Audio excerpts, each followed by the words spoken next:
Düş gidiyorsun, aşka zarar veriyorsun, İkimizi yakıyorsun, uçuruma itiyorsun. Ayrılığa güç yeter mi? Çekme elimden elini.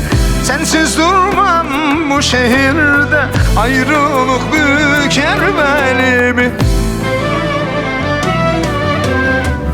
Bu adam yaralı, gitme.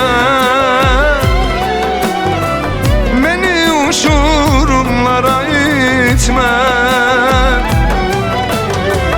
Sen olmasan yaşayamam. Hayatımı zehir etme. Bu adam yaralı, gitme. Beni uçurumlara itme. Sen olmadan yaşayamam. Hayatımı zehir etme.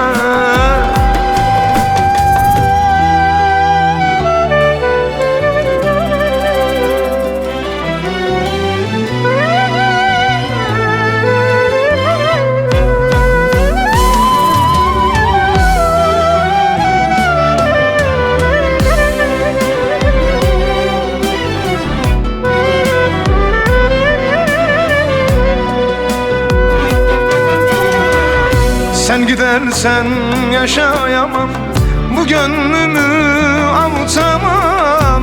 Öyle çok sevdim ki seni sana anlatamam. Ayrılığa güç yeter mi? Çekme elimden elini. Sensiz durmam bu şehirde, ayrılık büker belimi.